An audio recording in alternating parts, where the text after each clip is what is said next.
오순절 성령 강림에 대한 내용이 오늘 본문에 기록되어 있습니다. 성령님께서, 보혜사 성령님께서, 아버지께서 약속하신 그 성령님께서 강림하셨죠. 물론 성령님은 성령 강림절 이전에도 역사하셨습니다. 그리스도를 주라 고백하는 이유는 성령님께서 역사하시기 때문이죠. 구약에도 성령님께서 활동하셨죠. 그런데 이제는 완전하게 또 영원하게 하나님 선택하신 그 사람의 심령 가운데 성령이 임하셔서 함께 하십니다. 이전에는 구약시대는 활동이 제한적이었고 또 성령께서 역사하시다가 다시 그 사람을 떠나가는 일도 있었습니다. 그런데 요엘서에 말씀하셨던 것처럼 그 예언이 오순절 성령 강림의 사건으로 완전히 이루어지게 되었습니다. 그런데 사도행전 2장에 기록된 이 성령 강림 사건을 우리가 바라볼 때 오늘 말씀에 기록된 대로 우리가 바라보는 것이 중요한데요. 성령님께서 오신 목적이 있습니다.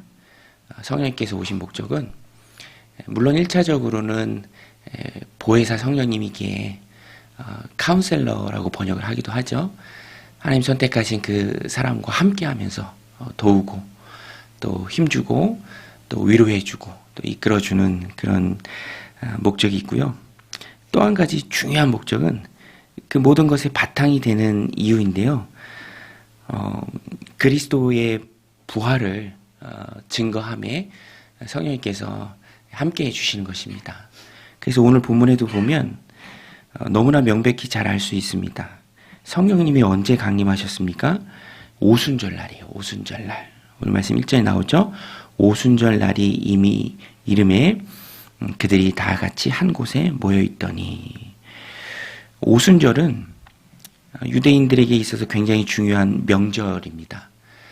6월절 아시죠? 6월절. 예수님께서 6월절 어린 양으로 십자가에 달려 죽으셨죠. 6월절은 출애굽할 때 장자의 죽음을 면제하게 한 하나님께 감사하는 날입니다. 6월절 후 50일 되는 날, 칠칠절이라고도 하고 맥추절이라고도 합니다. 보리 수확을 감사하며 하나님께 드리는 날이죠. 명절입니다. 그런데 50일이어서 6월절과 가까이 있습니다. 유대인 남자들은 명절에 이제 예루살렘 성전에 오는데요. 6월절과 오순절은 붙어 있기 때문에 많은 사람들이 예루살렘 성 내에 거하고 있었습니다. 그때 성령님께서 오신 것이죠. 그리고 각 사람에게 외국어 방언을 주십니다. 외국어 방언. 4절에 보면 그들이 다 성령의 충만함을 받고 성령이 말하게 하심을 따라 다른 언어들로 말하기를 시작하니라. 다른 언어들. 지금 대부분의 방언은 기도 방언이죠. 하는 사람도 또 뭐 옆에서 듣게 되는 사람도 그것이 무슨 말인지 모릅니다. 기도 생활을 위해서 하나님 주시는 굉장히 경건한 도구죠. 그런데 오순절 성령 강림 때 있었던 그런 증상, 또 보여지는 증거들 중에 하나는 다른 언어들로 말하기를 시작합니다. 왜 하나님께서 이런 현상을 주셨는가? 말씀드린 것처럼 오순절 날이기 때문에 그렇습니다. 오순절에 많은 유대인들이 예루살렘 경내에 머무르고 있었습니다. 그리고 그들은 세계 도처로부터 온 사람들이고요. 이 오순절 성령 강림의 역사를 경험하고 이제 다시 그들이 살던 곳으로 돌아갈 사람들입니다. 그들이 이런 성령의 놀라운 역사를 경험케 하시는 것이 목적이었죠. 그래서 5절에 보면 그때 경건한 유대인들이 천하 각국으로부터 와서 예루살렘에 머물러 있더니 이 소리가 나매 큰 무리가 모여 각각 자기의 방언으로 제자들이 말하는 것을 듣고 소동하여 다 놀라 신기하게 여겨 이르되 보라 이 말하는 사람들이 다 갈릴리 사람이 아니냐 우리가 우리 각 사람이 난 곳 방언으로 듣게 되는 것이 어찌 됨이냐. 그리고 그들이 들었던 생활하던 그곳의 언어를 예루살렘 그리고 갈릴리 사람들을 통해서 듣게 되는 것이죠. 9절부터 그들이 온 지역이 쭉 열거됩니다. 이 장면이 굉장히 놀라운 장면이에요.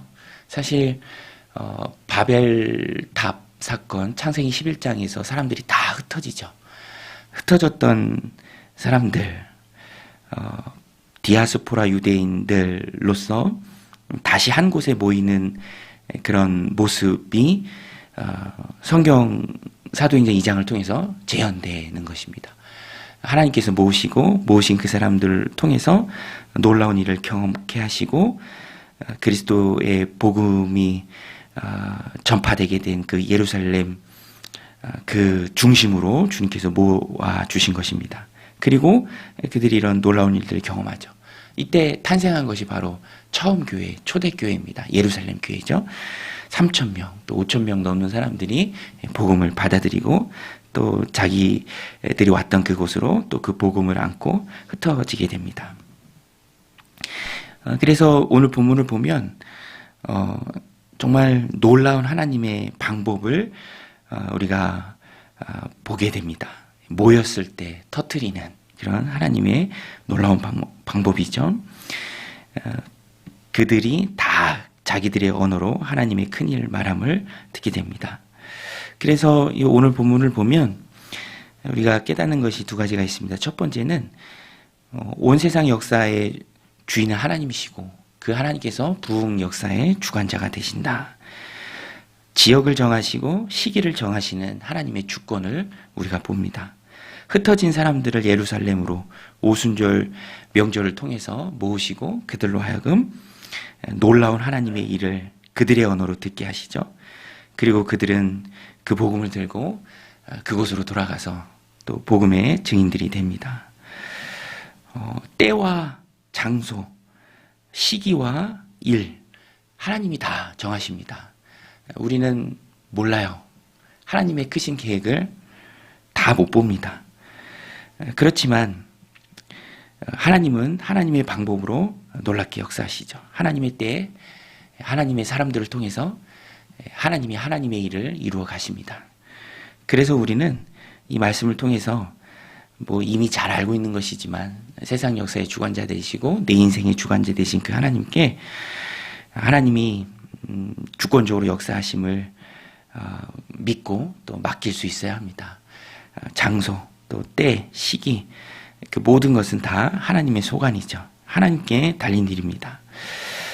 또 한 가지 우리가 알아야 할 것이 하나님이 우리에게 맡겨주신 일이 있습니다. 하나님이 하나님의 일을 주권자로서 행하시지만 우리에게도 맡겨주신 일이 있는데요. 그것을 우리가 충실하게 순종할 때 도구로 쓰임받습니다. 먼저 제자들 보면 예수님이 분명하게 말씀하시죠. 아버지의 약속한 것을 받기 전까지, 성령 임하시기 전까지 예루살렘을 떠나지 말라. 모여 있어라. 그 말씀에 제자들은 순종해요. 어려운 거 아니잖아요. 절대 어려운 거 아닙니다. 예루살렘을 떠나지 말라. 모여 있으라. 제자들은 그 말씀 붙들고 모여 있었습니다. 마가의 다락방에 모여서 예배하고 마띠아 제자로 뽑고 또 기도했죠. 어려운 거 아니고 단순하게 순종했습니다. 그럴 때 성령 강림 받죠. 성령에 충만해집니다. 그리고 놀라운 도구로 쓰임을 받습니다. 오늘 우리도 주권자는 하나님이시고 하나님이 일하실 때 우리에게 순종하라 해주신 작은 것들이 있습니다. 어려운 거 아니고요. 그거 붙들고 순종하면 됩니다. 그러면 쓰임받는 인생을 살아갈 수 있죠. 또 5절에 보면은 그때 경건한 유대인들이 천하 각국으로부터 와서 예루살렘에 머물러 있더니, 예루살렘에 온 유대인들을 이 사도행전 저자 누가는 경건한 사람들로 표현을 합니다. 있어야 할 곳에 있는 그런 모습들이죠. 제자들은 순종했고 또 도구로 쓰임 받았던 유대인들 경건한 사람들이었고요. 그들이 있어야 할 그 명절 오순절에 예루살렘에 머물러 있을 때 귀하게 쓰임을 받습니다. 복음의 도구로. 그래서 오늘 우리도 하나님이 일하심에 우리에게 맡겨주신 사명이 있고, 그것은 어려운 것이 아니고요, 모여 있는 것입니다. 모여 있는 것, 함께 있는 것, 또 공동체 안에 머물러 있는 것. 그때 부흥의 역사의 주역이 되고요, 또 하나님께 귀하게 쓰임 받을 수 있습니다. 오순절이면 6월절부터 50일 후죠. 예수님이 부활하신 후에 40일 동안 보이셨습니다. 그러니까 제자들 열흘 동안 모여 있었어요. 열흘이 긴 날짜인가, 긴 일인가, 아니면 짧은 일인가, 뭐 생각하기에 바뀔 수도 있지만, 그래도 열흘 동안 흩어지지 않고 제자들은 모여 있었습니다. 또 경건한 유대인들은 부흥의 현장 예루살렘에 있었고요. 오늘 우리도 맡겨진 사명에 순종하는 것이 중요한데, 그 중심에 자리를 지키고 또 그 사명에 순종하며 나아가는 모습이 있어야 한다라는 것입니다. 그래서 결국 이 말씀을 보면은요, 하나님을 하나님 되게 하는 것, 그런 영어의 표현이 있어요. Let God be God. 하나님을 하나님 되게 하라. 하나님의 주권을 인정하고 하나님의 큰 그림이 있음을 내가 알고 성급하거나 조급하게 행하지 않고 기다릴 수 있는 것. 또 한 가지는 작더라도 내게 맡겨진 그 일, 자리를 지키는 일, 가장 작은 일이겠죠. 공동체 안에 소속되는 일.